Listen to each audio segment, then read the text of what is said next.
नमस्कार, मैं हूं आपके साथ हेमंत कुमार। हमारे स्पेशल चुनावी शो विधायक के रिपोर्ट कार्ड में आप सभी का स्वागत। आज बात करेंगे डूंगरपुर जिले की आसपुर विधानसभा सीट की। आदिवासियों की आस्था का प्रमुख केंद्र बेनेश्वर धाम इसी विधानसभा में आता है। वहीं यहां की राजनीतिक तस्वीर भी काफी रोचक है। आधे घंटे करेंगे विधायक के कामकाज की पड़ताल और जानेंगे कि आखिरकार 4.5 साल में विकास को कितनी यहां से रफ्तार मिली। जनता जनार्दन से भी चुनावी मुद्दों को लेकर के बात करेंगे। ये खास रिपोर्ट देखिए।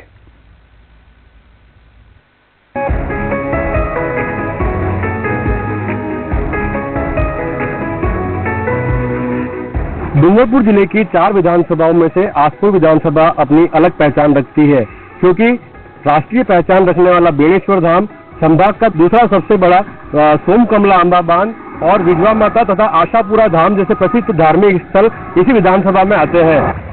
डूंगरपुर जिले की आसपुर विधानसभा सीट ऐतिहासिक, भौगोलिक और आर्थिक रूप से काफी महत्वपूर्ण सीट है।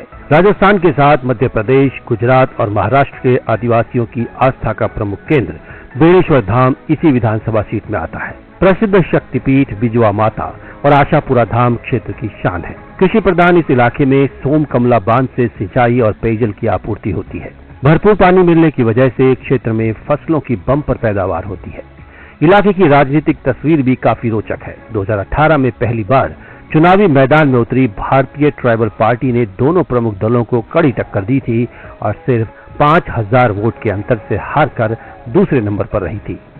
पिछले 6 चुनावों के नतीजों को देखें तो यहाँ कांग्रेस का पलड़ा भारी नजर आता है।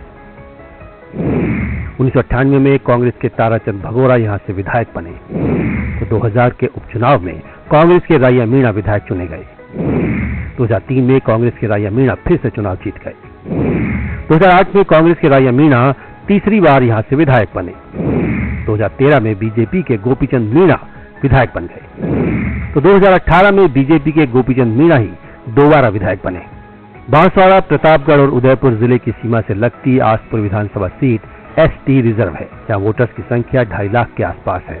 जातीय आंकड़ों को देखें तो करीब 55% आदिवासी और 30% राजपूत और पाटीदार समाज है। वहीं 15% दलित और ब्राह्मण समेत अन्य वर्ग की आबादी है। आसपुर विधानसभा क्षेत्र में एक भी बड़ी औद्योगिक इकाई नहीं है, जिसके कारण यहाँ के युवाओं को रोजगार के लिए दूसरे राज्यों की ओर पलायन करना पड़ता है। अस्पतालों में डॉक्टर्स और नर्सिंग स्टाफ के पद खाली है, जिससे यहाँ की चिकित्सा सेवाएं कमजोर पड़ रही हैं। तो आसपुर विधानसभा में एक भी सरकारी कॉलेज नहीं है। बजरी और क्वार्ट्ज पत्थर के अवैध खनन पर रोक नहीं लग पाई है।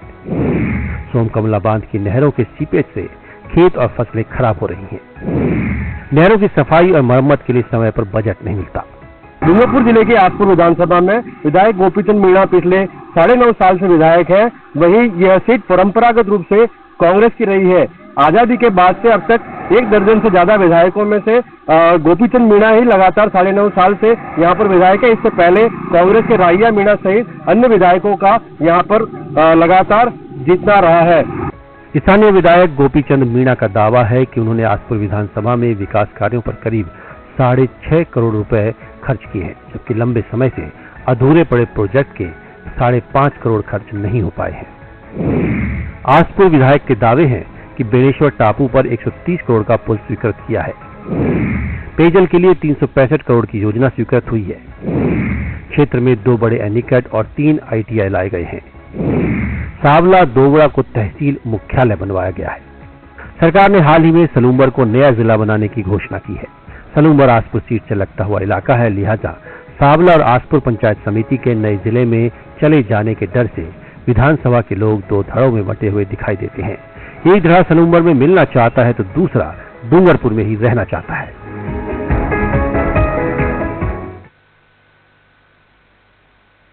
राजस्थान में विधानसभा चुनाव नजदीक है और वर्तमान विधायकों का कार्यकाल पूरा होने वाला है। पिछले 4.5 साल में विधायकों का कार्यकाल कैसा रहा, उसका लेखा जोखा लेने के लिए न्यूज 18 हर विधानसभा में पहुंच रहा है। इसी कड़ी में आज हम हैं डूंगरपुर जिले की आसपुर विधानसभा में। यहाँ पर विधायक गोपीचंद मीणा है, जो भाजपा से विधायक है और पिछले 9.5 साल से वो यहाँ पर विधायक है। उनका ये कार्यकाल कैसा रहा, यहाँ की जनता क्या सोचती है, ये जानने के लिए आज हमारे साथ आसपुर की जो जनता है वो है और उनसे मिलकर जानेंगे कि इनका कार्यकाल कैसा रहा। सर बताएं, आसपुर विधायक गोपीचंद मीणा का कार्यकाल कैसा रहा? उनका कार्यकाल बहुत अच्छा रहा। उन्होंने जो भी वादे किए उन्होंने आज दिन तक पूरे किए, और जो नहीं हुए वो भी पूरे करने के लिए उन्होंने हमको आश्वस्त किया है। तो उनका व्यवहार कैसा है, कैसा और है? कुशल व्यवहार के धनी है वो। तो ये इनका कहना है कि विधायक जो है कुशल व्यवहार के धनी है। आप बताइए क्या क्या कहना चाहते हैं? विधायक जी का हमारा कार्यकाल 9.5 साल पूरे हुए हैं। पिछली बार जब भाजपा की सरकार थी उस समय काफी विकास के कार्य हुए। घर घर बिजली पहुंचाने का काम भारतीय जनता पार्टी के इन विधायक जी के मार्फत 1 अरब 3 करोड़ रुपए के पूरे विधानसभा में काम हुए। इसके साथ ही 3 ITI कॉलेज दोबड़ा, आसपुर और साबला में खोले गए, जो भी भवन बन के तैयार है, लेकिन आज तक शुरू नहीं हो पाए। वो किस कारण नहीं हो पाए उसका हमें कोई ज्ञान नहीं है। साथ ही पूरी विधानसभा क्षेत्र में बेड़ेश्वर जो हमारा प्रमुख तीर्थ स्थल है, इसमें 28 करोड़ रुपया पिछली सरकार में भारतीय जनता पार्टी के विधायक जी ने स्वीकृत कराए, और ये बेड़ेश्वर जो था वो सेटलमेंट में नहीं था, उसको पिछली सरकार में सेटलमेंट में लाके भू राजस्व में सेटलमेंट में दर्ज कराया, जिससे वहाँ विकास कार्य होने की गति प्रदान की। सबसे पहले आपके चैनल को जोहार। हम चैनल के माध्यम से ये कहना चाहेंगे कि हम जैसे यहाँ आसपुर की विधानसभा की जो बात करें, आसपुर विधानसभा के अंदर में 2018 से लेकर हम अलग क्यों हुए, ये भी एक सोचने का विषय है कि भाई जब कांग्रेस में हमारे समाज के भी लोग कांग्रेस में थे, बीजेपी में थे, और 18 की जो घटना आसपुर में होती है उसके बाद ये दोनों पार्टियां आदिवासियों की नहीं सुनती है। जो हमने लीडर बनाकर भेजते हैं वो भी आदिवासियों की आवाज को दबा देते हैं, और इस तरह से अगर आदिवासियों का शोषण होता आ रहा है तो फिर ये हमने भी एक हमारी तौर से जो पार्टी लाए, नई पार्टी लाए, नई पार्टी के आधार से हमने चुनाव लड़े, गए चुनावों में। उसके बाद में हमारे जो उमेश जी डामोर 52,000 वोट लाए और हम 2nd पोजीशन पे थे। और अब वर्तमान में जनता का यही एक ही आवाज है कि भाई युवा हमेशा बदलाव चाहता है, युवा हमेशा कार्यों पर ध्यान देता है। हमें वो राजनीतिक नहीं करनी चाहिए कि जो हमेशा एक जयकारा के आधार से राजनीतिक, वो भी अच्छी बात नहीं है। जनता चाहती है कि जनता हमेशा कार्य पर ध्यान दे। जो भी हमारा समाज का जो लीडर बनता है, सर्व समाज का, उस लीडर का काम यही रहता है कि वो उसके कार्यकाल पर ध्यान दे, ना कि किसी हम वो उस नजरों से नहीं देखते हैं कि आप अगर गोपीचंद मीणा अभी विधायक है वर्तमान में और कुछ दिन और रहेंगे, हम ये चाहते हैं कि भाई आपको लगभग हमारे आदिवासी इलाकों में आपको लोग पहचानते भी नहीं है, वहां तक हम ये चैलेंज कर रहे हैं। आप विधायक हैं, कोई वादा नहीं, हम आपको समर्थन करते हैं, पहले भी हमने आपको समर्थन किया है कि आप विधायक बने तो कोई वादा नहीं, सबको लेके चले। बट वहां पे क्या होता है कि जो विधायक भले ही हमारे समाज के हैं, बट वहां पर भेदभाव की नजरों से देखा जाता है। इसलिए हम लोग नई पार्टी लाकर चुनाव लड़ते हैं। ये हमारी आगे की रणनीति भी है। फिर से हम चुनाव के मैदान में रहेंगे, और अब आशा है कि अब की बार जो चुनाव होंगे उसमें जीत हमारी पक्की होगी। सर, कैसा रहा विधायक का कार्यकाल? ऐसा है कि विधायक जी का कार्यकाल, जब पिछली सरकार थी 5 साल तक वो विधायक रहे, जब बीजेपी की सरकार में, तो हम उसमें ही देखें कि ऐसी कोई बड़ी सौगात इस क्षेत्र को नहीं दिला पाए। उस समय महाविद्यालय की मांग भी चल रही थी, और दूसरे विकास की जो योजनाएं, परियोजनाओं के बारे में भी ऐसी कोई इस विधानसभा क्षेत्र में बड़ी सौगात नहीं दे पाए। ठीक है, क्षेत्र के विधायक हैं, घूम रहे हैं, आ रहे हैं, मिल रहे हैं, वो एक अलग बात है, परंतु सरकार का जो फायदा मिलना चाहिए था वो नहीं मिल पाया। सर, आप बताइए क्या विकास के काम विधायक ने करवाए और क्या नहीं करवा पाए? सबसे पहले आपके चैनल को बहुत बहुत धन्यवाद कि यहाँ की जनता को अपना प्लेटफॉर्म दिया। साथ ही यहाँ के MLA से काफी लोग संतुष्ट भी होंगे, काफी नाखुश भी होंगे, सबका अपना अपना दृष्टिकोण है। मगर मैं खेल से जुड़ा व्यक्ति हूँ, खेलों की बात करूंगा। पिछले 9.5 साल के कार्यकाल में हमारे विधायक महोदय ने ऐसा कोई स्पोर्ट्स के लिए ऐसा कोई साधन उपलब्ध नहीं करवाया कि यहाँ के बच्चे ऊपर जा पाए, क्योंकि एक ही हमारा सेंटर का ग्राउंड है आसपुर का, उसका कोई डेवलपमेंट नहीं हुआ। साथ ही 3 पंचायत समिति ऐसा कोई स्टेडियम का निर्माण नहीं हुआ, खिलाड़ी यहाँ दुर्गम से आगे निकल पाए। तो इसलिए मेरा एक निजी विचार है कि MLA साहब ने ऐसी खेलों के प्रति कोई सौगात नहीं दी है कि यहाँ के खिलाड़ी अपने क्षेत्र का नाम रोशन कर पाए। कुछ और लोग भी हैं। सर, आप बताएं कि क्या काम हुए और क्या नहीं हो पाए? सबसे पहले तो मैं आपके चैनल को बहुत धन्यवाद देना चाहूँगा। मैं बताना चाहता हूँ कि शुरू से इस क्षेत्र के अंदर जो पहाड़ी इलाका है हमारा, आसपुर विधानसभा, सुराता है, इराता है, ऐसी पहाड़ी इलाकों में इन लोगों ने कभी भी लाइटें नहीं देखी। तो पंडित दीनदयाल उपाध्याय जीवन ज्योति के आधार पर भारत सरकार के माध्यम से हमारे विधायक महोदय ने 103 करोड़ रुपए के खर्चे से इस पूरे क्षेत्र में एक भी मकान बाकी नहीं छोड़ा जहां पर लाइट नहीं आई।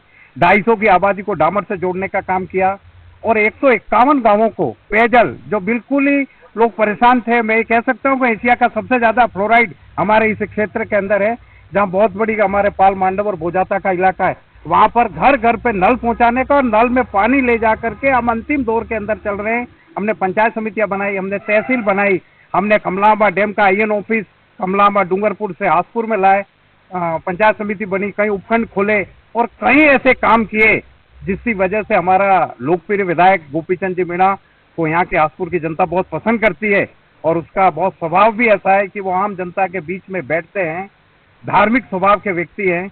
और मैं ये समझता हूँ कि इससे ज्यादा काम आज आजादी के बाद से हासपुर विधानसभा में पहले नहीं हुआ, जितना इस 9 साल में किया।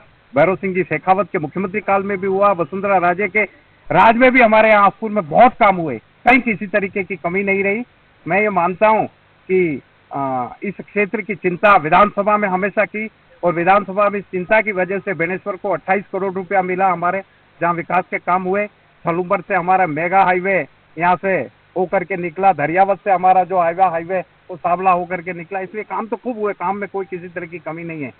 बेणेश्वर धाम पर जो है पूर्व में अस्थि विसर्जन के लिए जो लोग जाते थे, उन्हें पानी के समय में भी दिक्कत होती थी, वहां से पुल क्रॉस नहीं कर सकते थे, उन पुलों के आगे पानी नहीं रुकता था। जो कनकमल जी कटारा की हमारी सरकार की देन है, जो उन्होंने सर्वप्रथम एनीकट बनाया। एनीकट बनाने के बाद में जो आज चारों तरफ से उसका जो विकास हो रहा है वो भारतीय जनता पार्टी की देन है।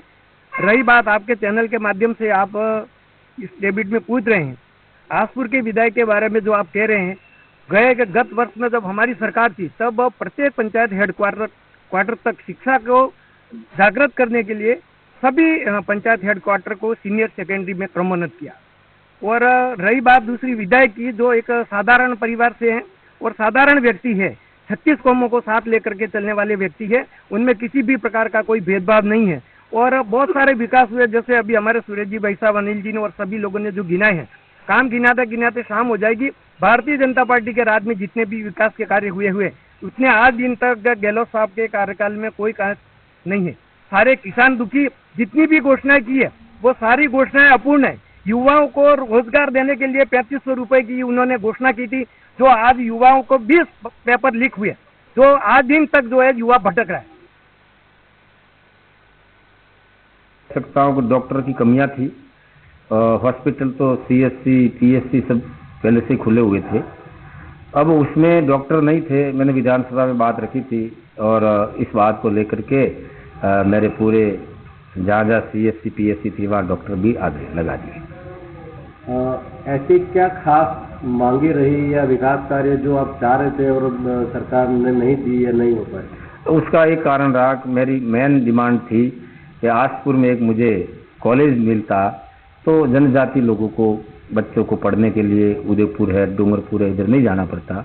वो सुविधा हमको नहीं मिली और मैंने इस बात को आज से में जब 10 साल ये मेरे को एमएलए का कार्यकाल हो रहा है, मैं 10 साल बोलता आया कॉलेज के लिए, लेकिन वो हमको कॉलेज नहीं मिला। ये एक डिमांड ऐसी है जो कि हमें पूरी नहीं कर पाया। मैं तो वर्तमान विधायक जो हमारे गोपीचंद जी मीणा हैं, वो पिछले 9 साल से विधायक हैं और 5 साल तो इनके बीजेपी के राज में वो विधायक रहे, उस समय भी वो कोई विकास नहीं करा पाए और अभी भी ये पिछले 4 साल से हमारे कांग्रेस के राज में विधायक हैं, मगर आज तक इनके काम से कोई विकास नहीं हुआ।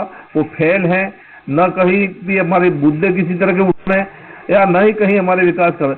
इनके खुद का जो पैसा आ रहा है विधायक मत का, वो पैसा भी इन्होंने खर्चा नहीं किया और मैं तो ये मानता हूँ कि मात्र डोगोसला बता के लोगों को गुमराह कर रहे हैं।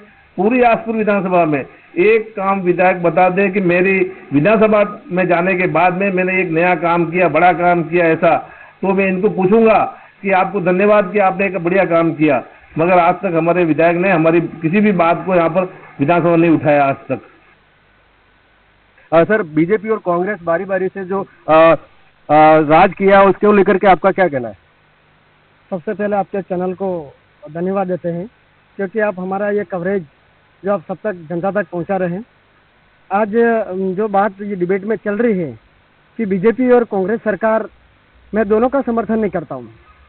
क्योंकि बीजेपी, जब हम ये बात करते हैं कि सबसे हमारा मेन चीज़ है एजुकेशन, क्योंकि एजुकेशन हमारा एक ऐसा पार्ट है जिससे हम चाहे इतना डेवलपमेंट कर सकते हैं, लेकिन यहाँ मेन कारण है कि हमारे आसपुर के अंदर कोई कॉलेज नहीं गवर्नमेंट की। हम कई बार ज्ञापन भी दिया है कि हमें आसपुर में कॉलेज चाहिए, कॉलेज क्यों नहीं ला देते? अगर जो है जिसकी आवश्यकता नहीं है उसका निर्माण करवाते हैं। और एजुकेशन के लिए अगर हमको चाहिए यहाँ पे कॉलेज क्यों नहीं देते? एक भी गवर्नमेंट कॉलेज नहीं तो बॉयज कॉलेज है, नहीं गर्ल्स कॉलेज है। एजुकेशन का कोई ऐसा सिस्टम नहीं है। क्यों नहीं है? क्योंकि जितना एजुकेशन जिस आदमी में होगा उतना ही डेवलपमेंट आदमी करवाता है। अगर हम कहते हैं कि रोड बनाए, अगर रोड तो ये लोग कहते हैं इनका जो केंद्र सरकार से जो योजना आती है वो उनको करनी ही पड़ती है, कोई वो बड़ी बात नहीं है। लेकिन हमको क्या रिक्वायरमेंट है, वो रिक्वायरमेंट सबसे पहले जरूरी है। तो बेणेसर की विकास की बात है तो सबसे प्रथम मैं बताना चाहता हूँ कि जो पुल बने हैं पुराने, वो पुल भी कांग्रेस की सरकार में बने। अभी जो 132 करोड़ जो विकास के लिए दिए वो भी कांग्रेस सरकार ने दिए, तीनों पुलों के लिए।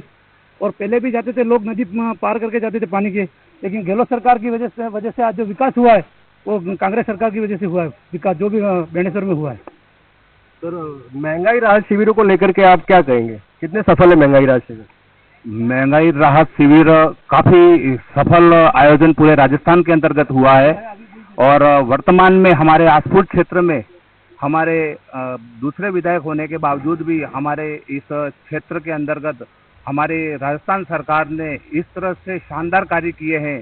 जैसे हमारे अभी एक छोटे भाई बता रहे थे कि कॉलेज की बात कर रहे थे, तो मात्र 15 दिन के अंदर कॉलेज की घोषणा के साथ साबला के अंदर और वहां एडमिशन भी शुरू हो चुके हैं। एक किराए की बिल्डिंग सरकार ने तय करके और उसको रेंट पर लेकर और एडमिशन भी शुरू करवा दिए हैं। एवं महंगाई राहत शिविर के माध्यम से भी कई प्रकार की योजनाएं जो आम गरीब जनता को इसका फायदा मिला है। कई जगह पर इस क्षेत्र के अंदर नए CSC, नए PSC खोल दिए गए हैं। जैसे आसपुर के अंदर हमारा जो सामुदायिक स्वास्थ्य केंद्र है उसको 30 बेड से 50 बेड का हमारे मुख्यमंत्री महोदय ने हमारे यहाँ के जुझारू जिलाध्यक्ष दिनेश जी खोडनिया के द्वारा इस क्षेत्र में, पूरे डूंगरपुर क्षेत्र में जहाँ विधायक है या विधायक नहीं है, इसके बावजूद भी बहुत शानदार विकास के कार्य हुए हैं। जैसे कि सोलुम्बर जिले की बात है, नवगठित राजस्थान के मुख्यमंत्री ने जो घोषणा की है उसका हम सभी पुरजोर समर्थन करते हैं, क्योंकि हमारी यहाँ की डूंगरपुर जिले से दूरी 48 किलोमीटर होती है और यहाँ हमको 20 किलोमीटर की नजदीक मिलती है। और यहाँ का क्षेत्र जो है निठाहुआ से लगा करके आसपुर और यहाँ का बनकोड़ा से सटा हुआ जो तहसील का इलाका है वो भी सब संतुष्ट हैं। गहलोत सरकार ने यहाँ पर बहुत अच्छे काम किए हैं, शिक्षा के क्षेत्र में भी बहुत अच्छे काम किए हैं। युवाओं को लेकर भी अभी जो भी बेरोजगार है उनको भी जो सरकार भत्ते दे रही है वो भी बराबर लोगों को मिल रहे हैं। मैं युवाओं की तरफ से बात करता हूँ। महंगाई राहत कैंप में भी सरकार ने जो भी स्कीमें लागू की हैं वो धरातल पर काम कर रही हैं। कल भी गहलोत साहब ने महंगाई राहत कैंप के प्रचार को लेकर कॉन्टेस्ट का जो इन्होंने आगे परफॉर्मेंस किया है उसके लिए भी हम सभी जागरूक हैं और गांव-गांव हर धरातल पर जाकर लोगों को मिलने का प्रयास कर रहे हैं और सरकार की योजनाओं से हम सभी खुश हैं और सोलुम्बर जिले में जाने के लिए हम सभी समर्थन करते हैं। संभाग की भी नई घोषणा हुई है, डूंगरपुर जिला बांसवाड़ा संभाग में जाने की संभावना है, उस पर आपकी क्या राय है? अभी इसका मेरे को लगता है कोई निश्चित नहीं है जाना आना। न्यूज़ 18 को पहले तो मैं धन्यवाद दूंगा कि आप इस तरह की डिबेट करके लोगों के बीच में जाके लोगों की समस्या सुनना चाहते हैं और उसको जनता तक पहुंचाना चाहते हैं, इसलिए तो आपको पहले आभार। इसके अभी मैं कह नहीं सकता कब क्या होगा, अभी 30 दिसंबर तक का इसका सीमा तय की है, इसलिए अभी कोई कह नहीं सकते, इसके बारे में पूरी जानकारी नहीं रखते। मैं आपको निवेदन करना चाहूँ, राजस्थान सरकार की जो योजना है, अभी हम कहते हैं 365 दिन, तो हमने 366 योजनाएं चला रखी है। उंगली पे गिने पर डे, मगर एक एडवांस बोनस में दे रखी है। हम जहाँ तक बात करेंगे राहत शिविरों के, अभी देख आपकी मेरे पास मैसेज है, मैं बता सकता हूँ कि हमें 550 से 750 अभी 1000 रुपये का मैसेज सामाजिक सहायता का आने लग गया। अभी मेरे जोरावर सिंह जी हमारे वरिष्ठ यहाँ आसपुर के बता रहे थे राज्य सरकार फेल है। मैं कह रहा हूँ जब हम 500 किया तो आप 750 करते, 1000 करते हैं तो आज 2000 हो जाते पेंशन के। महंगाई राहत का कैंप का मैं बताऊँ, आज के बिजली के मेरे खुद के 2 कुएं के कनेक्शन है, दोनों फ्री हो गए। मेरे घर के 200 यूनिट तक माफ हो गया। चिरंजीवी जो 25 लाख रुपया कर दिया, एक्सीडेंट दुर्घटना बीमा 10 लाख कर दिया। इससे वैसे और क्या हो सकता है? जो सरकार मतलब अभी तो मेरे तो यूँ लगता है भाजपा के धरातल पे कुछ रहा नहीं है, लोगों में उत्साह है। कब चुनाव की घोषणा और कांग्रेस को वोट दे और बहुमत से राजस्थान में सरकार बनाए, ये लोगों के अंदर भावना है। ये राहत शिविर जो किया वो सिर्फ एक फॉर्मेलिटी है कि उनका प्रचार हो और घर घर गहलोत जी का फोटो चला जाए, बाकी दूसरा कोई रहा नहीं उसमें। बाकी जो सब्सिडी है वो केंद्र भी दे रही है और उनको भी देनी है, थोड़ी जो उनका बनता है वो उनका देना है, ऐसा कोई रहा नहीं है। और उनको ये लगता है कि हम कैसे भी करें एन कैन परकन वापस हम चुनाव में वापस वोट हमारे को मिल जाए। बाकी ऐसा कोई गरीबों को फायदा ज्यादा हो गया कैसा है नहीं, पेंशन केंद्र से भी आ रही है और इधर भी दे रहे, तो वो कोई बड़ी बात नहीं है।